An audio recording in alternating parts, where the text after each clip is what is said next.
Well, the language of the covenant of redemption emerges in the mid-1640s. It is still somewhat, I think, new when the Westminster Confession meets in 1643. And typically, the notion of the covenant of redemption would be pre-temporal. So it would be an inter-Trinitarian covenant, a covenant between the Father and the Son to redeem sinners through the substitutionary death of the incarnate Son. That pactum salutis, that agreement of salvation that is done before creation.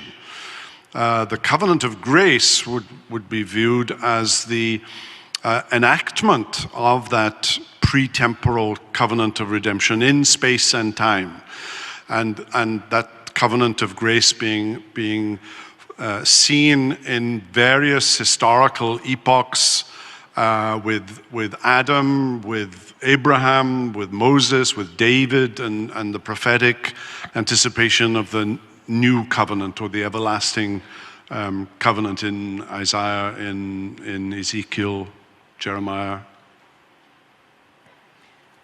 I just want to pause here for a moment. If you're new to the Reformed faith, if you're coming out of a broader sort of evangelicalism, you're likely coming into the Reformed faith through the doctrines of grace. So you're starting with the sovereignty of God, and then you're moving through the beloved tulip. But I would really encourage you to invest energy in reading about and studying the covenant of grace, and moving from just the doctrines of grace as definitive of the Reformed faith, and coming to understand the covenant. And as you understand that covenant of grace, it will unlock Scripture for you. It will be such a tool for you to be able to make sense. It's the puzzle box lid for all the pieces of Scripture that you encounter. And it will just be so helpful to you. And a great place, Jonathan Edwards' sermons, History of the Work of Redemption. They're just wonderful sermons that lay out this beautiful covenant and this relationship.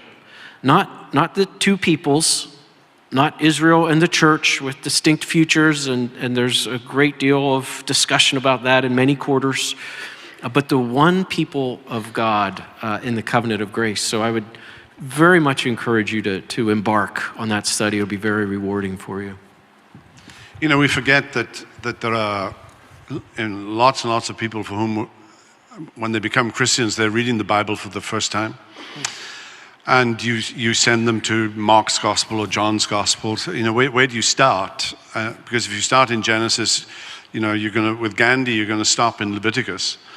And there's still a long way to go. But the more you get to know the Bible, you need an answer to the question, not just what does John teach me, what does Paul teach me, what does Daniel teach me, but how do I put the whole Bible together as one narrative, one gospel?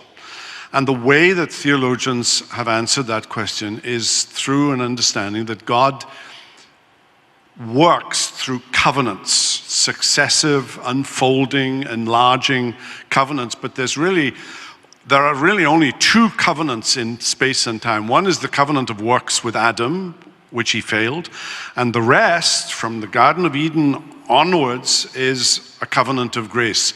But that covenant of grace comes in an ongoing trajectory through the history of the patriarchs, the history of Israel, the history of the Babylonian captivity, the coming of John the Baptist, the coming of Jesus, the Pentecost, and the growth of the church. And through each successive stage, there is an enlarging of that one covenant of grace.